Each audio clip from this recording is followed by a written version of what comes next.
Hey everyone, before we begin the video, I want to talk about the brand new Instagram account we just made. And if you've already seen the last video, then you already know about this, so skip to the timestamp that's right here.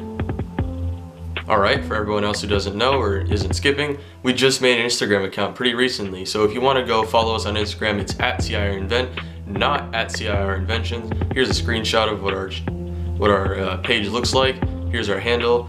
And yeah, if you want to go follow us there, be sure to follow us there. Also, be sure to subscribe. But without any further ado, let's get into this new tech news. So Adidas. As of recently, Adidas has made really comfortable, really quality, really trending shoes. And they've been doing it a lot recently when it comes to Ultra Boost, Yeezys, pretty much any of their expensive shoes. Pretty much all of that, super high quality, and they've been neck and neck with Nike for the past 2 years.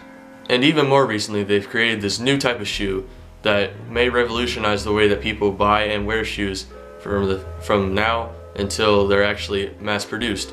So, in today's video, we're going to be talking about the Futurecraft and Alphaedge Adidas shoes. I'm Callum from CIRInventions, and welcome to this new tech news.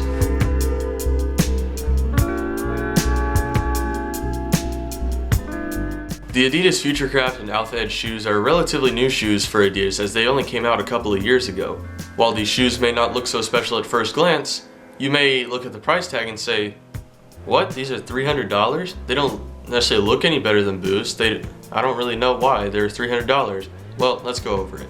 For this comparison, I'm going to be using the Adidas Alphaedge, and the Boost shoe I'm going to be using is the Adidas Ultra Boost, the most common type of each kind of shoe. From first glance, the soles, the shoe, everything, they don't look necessarily any better than the other. They both look good. I think most people would prefer Boost just because they're more familiar with it, but that's besides the point. Let's look at the materials and how everything is made. The upper of the Alphaedge and Futurecraft shoes are made from prime knit, which isn't any different from the Ultra Boost or the NMDs, or any of their other high-end shoes that are really trendy and popular right now. So what gives? What makes this so expensive? The sole's not made of Boost, as you can probably tell. So why are these shoes so expensive? The most obvious difference between these shoes is how the soles look. The Boost soles look like a bunch of white hexagons stuck together, and the Alphaedge shoes just kind of look like a green mesh with a bunch of crisscrossing lines. Now let's get to how they are made, which is the main difference between these two. Boost, I'm going to read this because I can't remember all the stuff. Boost is a thermoplastic urethane and is made by sticking hundreds of Boost pellets together to make some ultra soft cushioning, as on the Ultra Boost and Pure Boost and pretty much any Boost shoe, because that's how Boost is made. The 4D soles on the Alphaedge and the Futurecraft shoes are made in collaboration with Carbon Inc. and they're 3D printed. Now, Carbon Incorporated isn't a huge company, you may not know them. The only reason I know about them is because of the Alphaedge shoes, but they're doing so many cool things to make 3D printers much more useful when it comes to mass production and revolutionizing the way we make things. Now, the reason these shoes are expensive is probably something you already guessed earlier, and the soles are 3D printed. It's a futuristic kind of technology, and it takes a while to print a sole. I mean, if it takes 20 minutes just to print a small bracelet, you can only imagine how long it takes to print an entire sole.